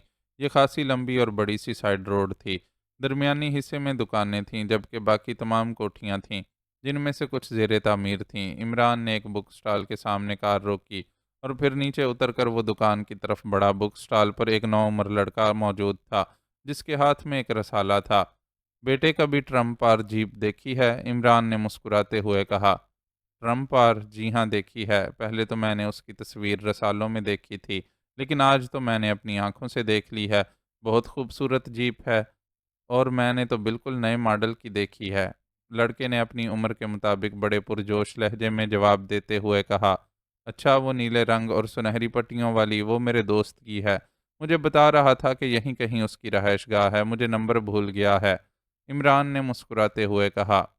ہاں ہاں بالکل یہی، بالکل وہ آگے پیلے رنگ کے پھاٹک والی کوٹھی ہے نا، وہ وہاں گئی ہے، بس میری اچانک نظر پڑ گئی تو میں اسے دیکھتا رہا، لڑکے نے کہا۔ شکریہ، عمران نے کہا اور تیزی سے واپس مڑا۔ وہ جیپ کو ڈھونڈ لینے میں کامیاب ہو گیا تھا اور پھر وہ تنویر سمیت پیدل ہی چلتا اس کوٹھی کی طرف بڑھ گیا۔ چونکہ اس کا خیال تھا کہ یہ لوگ قطعاً غیر متعلق ہیں، اس لیے ان سے ملنے میں کسی چکر بازی کی ضرورت نہیں، اور یقیناً وہ تو اس ڈبے کی موجودگی سے بھی بے خبر ہوں گے۔ کوٹھی کا پھاٹک بند تھا۔ عمران نے کال بیل پر انگلی رکھ دی۔ تھوڑی دیر بعد پھاٹک کی ذیلی کھڑکی کھلی اور ایک غیر ملکی نوجوان باہر نکل آیا۔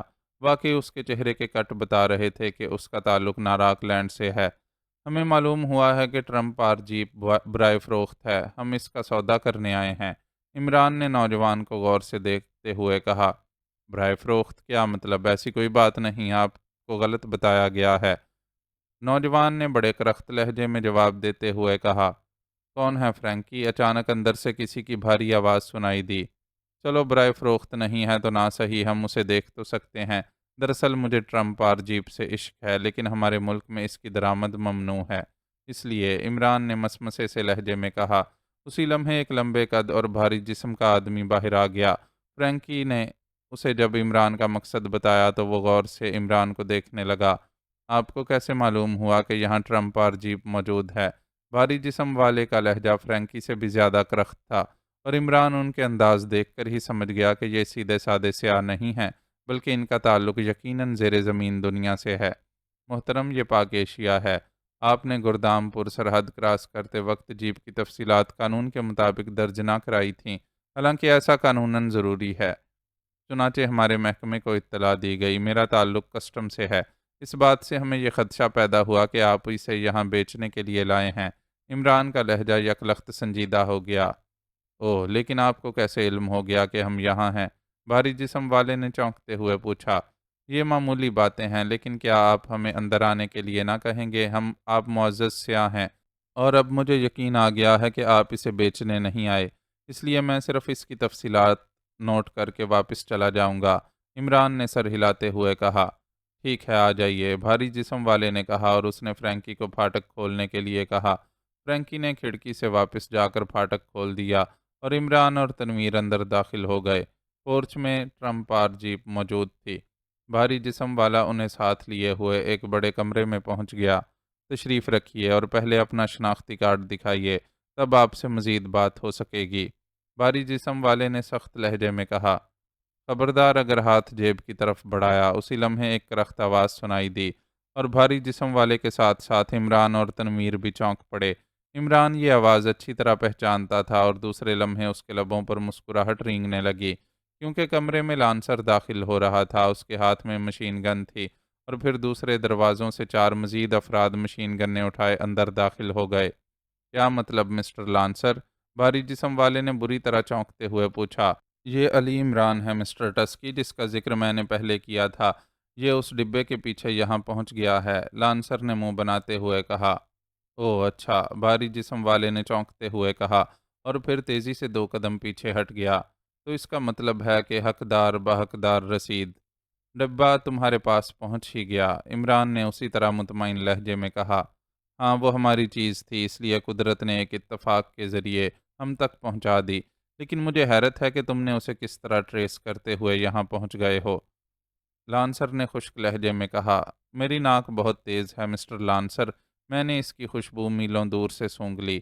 تم نے میرے آدمی کو گولی مار کر میرے دل میں اپنے لیے ساری ہمدردی ختم کر دی ہے، اور اب تمہاری بہتری اسی میں ہے کہ وہ ڈبہ میرے حوالے کر دو اور اپنے آپ کو گرفتاری کے لیے پیش کر دو۔ عمران کے لہجے میں بلا کا اطمینان تھا۔ اب تمہاری لاش ہمیشہ کسی گٹر میں سڑتی رہے گی مسٹر علی عمران۔ مجھے اعتراف ہے کہ تم میں غیر معمولی صلاحیتیں موجود ہیں، لیکن مجھے تم نہیں جانتے۔ میں ناراک لینڈ کا سپر ایجنٹ ہوں، لانسر 5۔ میں نے آج تک زندگی میں کبھی کسی مشن میں ناکامی کا منہ نہیں دیکھا۔ یہی وجہ ہے کہ میرا مال خود بخود میرے پاس پہنچ گیا ہے، لانسر نے منہ بناتے ہوئے کہا۔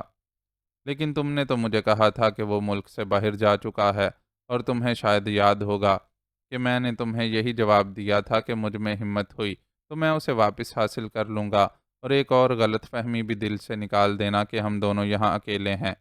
تمہاری کوٹھی اس وقت مکمل گھیرے میں ہے، عمران نے مسکراتے ہوئے کہا۔ میں نے تمہاری شکل دیکھتے ہی آدمی کو چیکنگ کے لیے باہر بھیج دیا ہے، ابھی معلوم ہو جاتا ہے۔ اور سنو، معمولی سی غلط حرکت بھی تمہاری زندگی کے سانس کم کر دے گی۔ ان سب کے نشانے بے خطا ہیں، لانسر نے منہ بناتے ہوئے کہا۔ اسی لمحے ایک آدمی اندر داخل ہوا، اس کے ہاتھ میں بھی مشین گن تھی۔ باہر کوئی آدمی نہیں ہے، یہ دونوں دو کاروں میں یہاں پہنچے ہیں، اور بس۔ آنے والے نے بڑے اعتماد بھرے لہجے میں کہا۔ اوکے، میرے خیال میں اب زیادہ دیر اچھی نہیں ہے، لانسر نے ٹسکی کی طرف دیکھتے ہوئے کہا۔ کمال ہے، ناراک لینڈ کا سپر ایجنٹ لانسر 5 اور اتنا بزدل کہ دو نہتے افراد پر 6 مشین گنیں۔ چٹ چٹ چٹ، عمران نے برا سا منہ بناتے ہوئے کہا۔ شٹ اپ، زیادہ بکواس کی ضرورت نہیں، مسٹر ٹسکی ان دونوں کو تہہ خانے میں لے چلیے، وہاں ان کا جسم گولیوں سے چھلنی کیا جائے گا۔ یہاں فائرنگ کی آواز ہمیں کسی مشکل میں بھی ڈال سکتی ہے، لانسر نے ٹسکی سے کہا۔ ٹھیک ہے، چلو اٹھو تم دونوں، اور سنو، کسی قسم کی غلط حرکت نہ کرنا ورنہ تم جیسوں کو قتل کرتے ہماری پوری زندگی گزر گئی ہے، ٹسکی نے غراتے ہوئے کہا۔ واقعی پوری زندگی گزر گئی ہے مسٹر ٹسکی، اور جب پوری زندگی گزر جائے تو پھر آگے موت ہی ہوتی ہے، عمران نے اٹھتے ہوئے کہا۔ تنویر بھی اس کے ساتھ ہی اٹھ کھڑا ہوا تھا۔ اس کے اعصاب تن گئے تھے کیونکہ عمران کا لہجہ بتا رہا تھا کہ وہ اب ان پر جھپٹنے کے لیے تیار ہو چکا ہے۔ چلو اس دروازے کی طرف، ٹسکی نے سائیڈ دروازے کی طرف اشارہ کرتے ہوئے کہا۔ اس طرف 4 مشین گن بردار کھڑے ہوئے تھے۔ عمران نے مڑتے ہوئے تنویر کو آہستہ سے آنکھ ماری، اور پھر دونوں بڑے اطمینان سے چلتے ہوئے دروازے کی طرف بڑھ گئے۔ دروازے کے سامنے کھڑے ہوئے چاروں مسلح افراد راستہ چھوڑنے کے لیے دائیں بائیں ہو گئے۔ عمران اور تنویر جیسے ہی ان کے قریب پہنچے، ان دونوں کے جسم اچانک بجلی کی سی تیزی سے حرکت میں آئے، اور پھر اس سے پہلے کہ وہ لوگ سنبھلتے، وہ دونوں اڑتے ہوئے دروازے کی دوسری طرف جا گرے۔ ان دونوں نے ہی ایک ایک مشین گن جھپٹ لی تھی۔ فائر، لانسر نے چیختے ہوئے کہا، اور ساتھ ہی خود بھی فائر کھول دیا، لیکن کمرے میں رٹ رٹ کی مخصوص آوازوں کے ساتھ ہی انسانی چیخیں گونج اٹھیں۔ گوئی عمران اور تنویر دروازے کے سامنے ہی گرے تھے، لیکن چیخیں ان کی نہ تھیں، بلکہ لانسر کے اپنے آدمیوں کی تھیں، جو فائرنگ کی آواز سنتے ہی تیزی سے دروازے کی طرف بڑھے تھے، اور اس طرح لانسر کے فائر کی زد میں آ کر وہ چاروں ہی دروازے میں ڈھیر ہو گئے۔ عمران اور تنویر نیچے گرتے ہی بجلی کی سی تیزی سے اچھل کر دائیں بائیں ہوئے، اور اسی لمحے عمران نے سائیڈ کھڑکی میں مشین گن کی نال رکھ کر فائر کھول دیا، اور کمرے میں ایک اور چیخ ابھری۔ تنویر دوڑنا، وہ پچھلے دروازے سے دوڑ رہا ہے، عمران نے چیخ کر کہا، اور تنویر بجلی کی سی تیزی سے بھاگتا ہوا دائیں طرف بڑھ گیا۔ اسی لمحے عمران کی سائیڈ میں کھٹکا سنائی دیا تو وہ اچھل کر فرش پر گرا، اور گولیوں کی بوچھاڑ اس کے سر کے اوپر سے گزرتی چلی گئی۔ عمران نیچے گرتے ہی پانی سے نکلنے والی مچھلی کی طرح تڑپا، اور ایک بار پھر اس کی مشین گن نے شعلے اگل دیے۔ دوسرے لمحے سائیڈ کے ایک ستون کے قریب سے چیخ سنائی دی، اور پھر ایک عورت کٹے ہوئے شہتیر کی طرح لڑکھڑاتی ہوئی نیچے گری۔ اس کے ہاتھ میں بھی مشین گن تھی، یہ فیلیا تھی۔ اسی لمحے دوسری سائیڈ سے مشین گن چلنے اور ایک انسانی چیخ کی آواز سنائی دی تو عمران مشین گن اٹھائے ادھر دوڑ پڑا۔ عمران صاحب، وہ لانسر اس کمرے میں ہے، اسی لمحے تنویر نے چیخ کر کہا، اور عمران سر ہلاتا ہوا سائیڈ میں ہو گیا تاکہ اندر سے اس پر فائر نہ کھولا جا سکے۔ ٹسکی دروازے کی سائیڈ میں پڑا ہوا تھا، اس کا جسم گولیوں سے چھلنی ہو چکا تھا۔ ہتھیار باہر پھینک دو لانسر، ورنہ میں بم سے کمرہ اڑا دوں گا، عمران نے چیخ کر کہا، اور اسی لمحے مشین گن اچھل کر باہر آ گری۔ ٹھیک ہے، اب باہر آ جاؤ، عمران نے پیر کی ٹھوکر مار کر مشین گن کو ایک طرف پھینکتے ہوئے کہا۔ اور دوسرے لمحے لانسر دونوں ہاتھ سر سے اوپر اٹھائے باہر نکل آیا۔ بے بسی، مایوسی اور جھنجھلاہٹ سے اس کا چہرہ سیاہ پڑا ہوا تھا اور آنکھوں سے وحشت جھلک رہی تھی۔ میں نے فیلیا کی چیخ سنی تھی، کیا تم نے اسے مار دیا ہے؟ لانسر نے کرخت لہجے میں کہا۔ نہیں، وہ صرف زخمی ہے۔ اٹیک 1 کا ڈبہ کہاں ہے؟ عمران نے کرخت لہجے میں پوچھا۔ مجھے نہیں معلوم، پہلے مجھے فیلیا کے پاس لے چلو، لانسر نے سر ہلاتے ہوئے کہا۔ سنو لانسر، وہ وقت اور تھا، اور جب میں خاموشی سے چلا گیا تھا۔ سیدھی طرح ڈبے کے متعلق بتا دو، ورنہ میں تمہاری ایک ایک ہڈی توڑ دوں گا، عمران نے غراتے ہوئے کہا۔ کوشش کر دیکھو، میں صرف اس لیے باہر آ گیا ہوں تاکہ فیلیا کا پتہ کر سکوں، ورنہ تم جیسے قیامت تک سر پٹکتے رہیں تو لانسر پر ہاتھ نہیں اٹھا سکتے۔ لانسر کے لہجے میں بھی غراہٹ تھی۔ یہ مشین گن سنبھالو تنویر، میں ذرا اس کی ٹیڑھی دم سیدھی کر لوں، عمران نے ہاتھ میں پکڑی ہوئی مشین گن تنویر کی طرف اچھالتے ہوئے کہا، اور اس کے ساتھ ہی اس نے لانسر پر یکلخت چھلانگ لگا دی۔ لیکن لانسر بجلی کسی تیزی سے اپنی جگہ سے ہٹا اور ساتھ ہی اس کی لات حرکت میں آئی، لیکن شاید اسے عمران کی صلاحیتوں کا علم ہی نہ تھا۔ عمران نے راستے میں ہی اپنے جسم کو موڑا اور پھر لانسر کے قریب جا کر وہ الٹی کلا بازی کھا کر اس کے سر کے اوپر سے گزر کر دوسری طرف جا گرا، لیکن اسی دوران انتہائی چابک دستی سے اس نے دونوں ٹانگیں لانسر کی گردن کے گرد ڈال دی تھیں۔ اس اچانک اور غیر متوقع جھٹکے کی وجہ سے لانسر اچھل کر پشت کے بل نیچے گرا، اور اسی لمحے عمران نے ایک اور حیرت انگیز داؤ لگایا۔ اس نے دونوں ہاتھ جو زمین پر جمے ہوئے تھے، پھر اپنے جسم کے اگلے حصے کا بوجھ ڈالا اور اس کے ساتھ ہی اس کا پچھلا جسم یکلخت اوپر اٹھتا چلا گیا، اور پھر ایک جھٹکے کے ساتھ اس کی ٹانگوں میں پھنسا ہوا لانسر کا بھاری جسم فضا میں اڑتا ہوا سائیڈ کی طرف بڑھا، اور پھر یہیں سے ہی عمران اور تنویر کی بدقسمتی کا آغاز ہو گیا۔ لانسر نے اپنے اڑتے ہوئے جسم کا زاویہ یکلخت بدلا، اور پھر وہ پوری قوت سے اسی کے سائیڈ میں کھڑے تنویر کے ساتھ جا ٹکرایا۔ تنویر اور لانسر دونوں ایک زوردار دھماکے سے نیچے گرے ہی تھے کہ یکلخت لانسر کے جسم نے جھٹکا کھایا، اور تنویر کا بھاری جسم لانسر کی طرح اڑتا ہوا اٹھ کر کھڑے ہوتے عمران سے جا ٹکرایا، اور وہ دونوں ایک دوسرے سے ٹکرا کر جیسے ہی نیچے گرے، لانسر نے جھپٹ کر ایک سائیڈ پر پڑی ہوئی مشین گن اٹھا لی، لیکن اس سے پہلے کہ وہ مشین گن کی نال ان کی طرف سیدھی کرتا، عمران یکلخت اپنی جگہ سے اچھلا اور پوری قوت سے لانسر سے آ ٹکرایا۔ لانسر دھکا کھا کر پچھلی دیوار سے ٹکرایا۔ اس نے عمران کو جھٹکنے کی کوشش کی، لیکن عمران اس سے ٹکراتے ہی یکلخت خالی ہوتی ہوئی بوری کی طرح فرش پر بیٹھا، اور اس کے ساتھ ہی لانسر کے حلق سے ایک زوردار چیخ نکلی۔ اس کی دونوں ٹانگیں عمران کی گرفت میں تھیں، اور اس کی گردن دیوار کی جڑ کے ساتھ پھنس گئی تھی۔ عمران کے ایک زوردار جھٹکے کی وجہ سے اس کا جسم یکلخت کمان کی طرح مڑا، اور پھر کڑاکے کے ساتھ ہی لانسر کے حلق سے چیخ نکلی۔ اس نے تڑپ کر سائیڈ میں اپنے جسم کو کرنا چاہا تاکہ اس خوفناک داؤ کے انجام سے بچ نکلے، لیکن عمران کی گرفت سے نکلنا اس کے بس کا روگ نہیں تھا۔ نتیجہ یہ کہ اس کی ریڑھ کی ہڈی کے کئی مہرے ٹوٹے، اور اس کا جسم مردہ چھپکلی کی طرح یکلخت ڈھیلا پڑ گیا۔ مہرے ٹوٹنے کی آواز نکلتے ہی عمران نے جھٹکے سے اس کا جسم چھوڑ دیا اور اچھل کر پیچھے ہٹ گیا۔ اب لانسر فرش پر چت پڑا ہوا تھا۔ اس کے دونوں بازو آکٹوپس کی ٹانگوں کی طرح فرش پر پھیل اور سمٹ رہے تھے، لیکن باقی جسم بالکل بے حس و حرکت پڑا ہوا تھا، بس اس برتے پر سپر ایجنٹ بنے پھر رہے تھے۔ نہ جانے کون احمق ہے جو ہر اس آدمی کو جو مارشل آرٹ کے 4 داؤ سیکھ جائے سپر ایجنٹ بنا دیتے ہیں، عمران نے حقارت بھرے انداز میں کہا۔ کاش تم میرے داؤ میں آ جاتے تو، لانسر کی گھٹی گھٹی آواز سنائی دی، تو پھر میں بھی علی عمران کی بجائے سپر ایجنٹ ہی کہلاتا۔ تنویر، پوری کوٹھی کی تلاشی لو اور چمکیلی دھات کا ڈبہ تلاش کرو، عمران نے تنویر کی طرف مڑتے ہوئے کہا، جو بھیگی بلی کے سے انداز میں دیوار کے ساتھ کھڑا تھا۔ تنویر خود کو مارشل آرٹ کا ماسٹر سمجھتا تھا، لیکن جب بھی وہ عمران کو لڑتے ہوئے دیکھتا تو اس کو خود بخود یہ احساس ہو جاتا کہ وہ عمران کے مقابلے میں طفل مکتب سے زیادہ حیثیت نہیں رکھتا۔ یہی وجہ تھی کہ ایسے موقعوں پر لاشعوری طور پر اس کے چہرے پر مروبیت سی چھا جاتی۔ تنویر عمران کا حکم سنتے ہی تیزی سے مڑا اور ایک کمرے میں داخل ہو گیا۔ کوٹھی چونکہ خاصی بڑی اور الگ تھلگ تھی، اس لیے شاید مشین گنوں کی آوازیں کسی نے نہ سنی تھیں، کیونکہ اب تک پولیس کے سائرنوں کی آوازیں سنائی نہ دی تھیں۔ لانسر کی آنکھیں بند ہو چکی تھیں اور چہرہ ہلدی کی طرح زرد پڑ چکا تھا، وہ بے ہوش ہو چکا تھا۔ عمران بڑے چوکنے انداز میں کھڑا ادھر ادھر دیکھ رہا تھا، لیکن کوٹھی میں خاموشی طاری تھی۔